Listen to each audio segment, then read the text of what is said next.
Salut à tous, c'est Ghislain du Bisport pour le débrief des Game 7 de ces demi-finales de conférence Est opposant Portland et les Nuggets de Denver et la deuxième demi-finale qui opposait les Sixers aux Raptors. On va commencer rapidement avec Portland qui a réussi un incroyable exploit.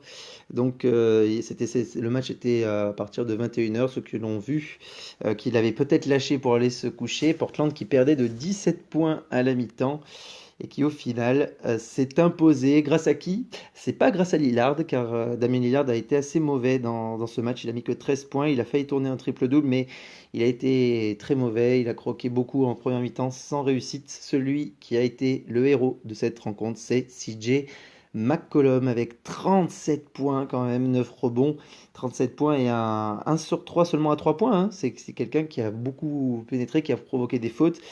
Il a été au taquet dans ce match. Enes Kanter a fait un match correct, 12 points, 13 rebonds. Mais celui qui a aussi aidé un petit peu dans le Factor X a été Evan Turner qui a remplacé Rodney Hood blessé.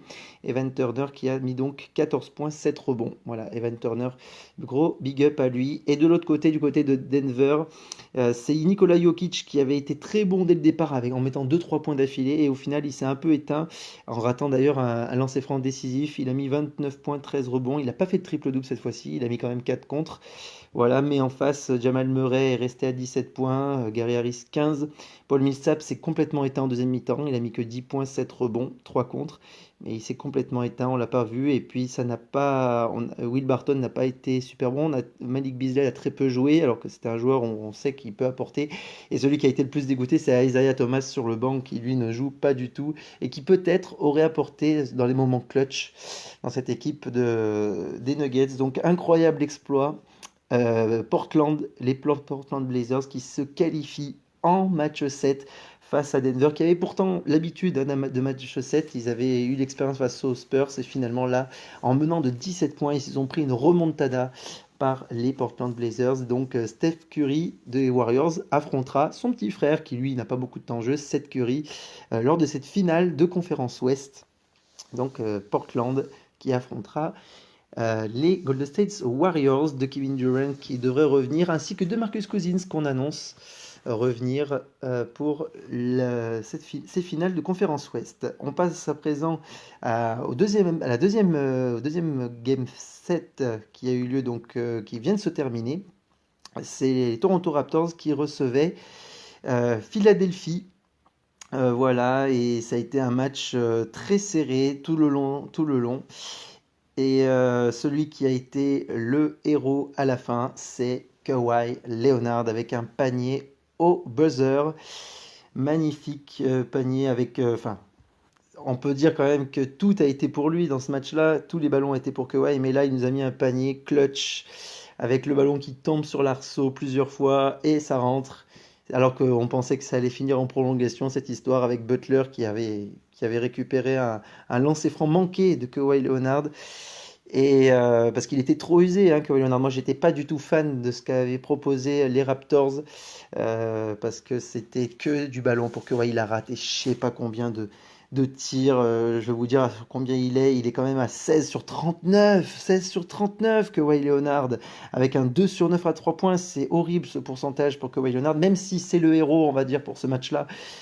Les Toronto Raptors ont très très mal joué et ils ont failli se faire prendre à domicile face à Philadelphie. Je le sentais, hein. Et finalement non, parce que Kawhi, voilà, il est au-dessus, c'est un extraterrestre.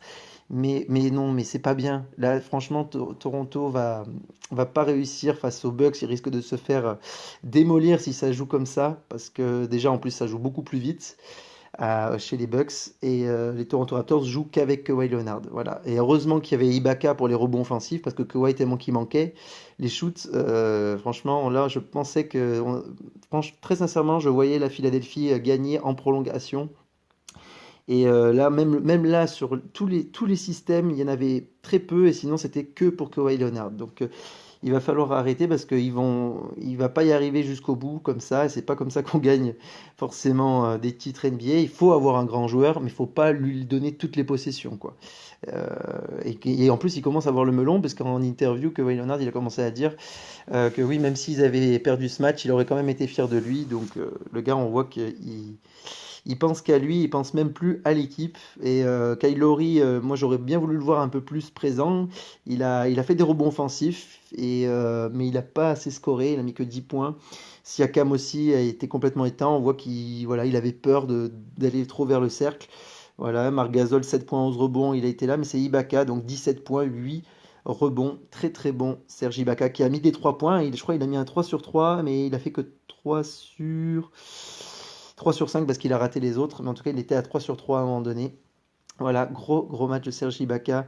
Mais en tout cas, on peut quand même féliciter de l'autre côté JJ Redick qui s'est un peu réveillé avec à 17 points. Tobias Harris aussi 15 points. Ben Simmons avait plutôt bien joué, mais au final, on voit qu'il est encore limité pour les playoffs. Et pour Joel Embiid, eh ben, il a mis 21 points, 11 rebonds et 3 contre. Mais Joel Embiid, ben, on sent que c'était pas le Joel Embiid de la saison régulière. Donc c'est ce qui a fait qu'il n'a pas été au top. Et Jimmy Butler n'a pas été chaud tout le long du match. Et c'est pour ça qu'il s'est réveillé un peu vers la fin. Mais c'est trop tard. Un joueur, il faut le mettre en confiance dès le départ. Mais Toronto a voulu faire ça pour Kawhi. Ils l'ont trop fait.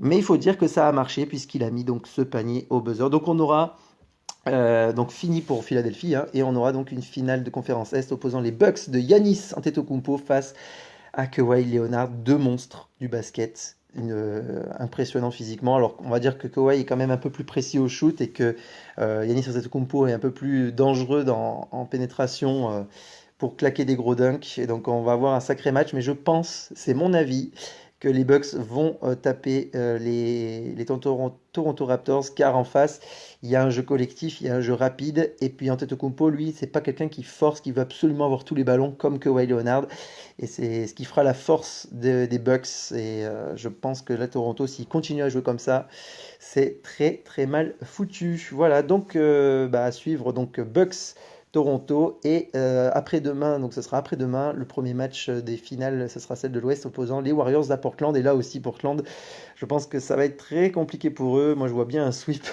pour les Warriors parce que je pense que l'adversaire qui aurait été le plus embêtant pour les Warriors c'était Denver, et finalement là affronter les Portland Blazers qui sont complètement KO avec un Lillard qui commence un peu à décliner. Il n'y a que McCollum, et McCollum il sera pas tout le temps fort comme il l'a été là dans ce game set. Donc voilà, je pense il se pourrait qu'on ait des sweeps de chaque côté, mais bon, je pense quand même que Toronto arrivera à attraper un match. Mais voilà, je pense que la finale, elle est déjà toute tracée entre les Bucks et les Warriors. Voilà pour ces débriefs de NBA dans cette nuit, et je vous souhaite bonne nuit pour ceux qui vont dormir, et ceux qui découvrent cette vidéo, bonne matinée.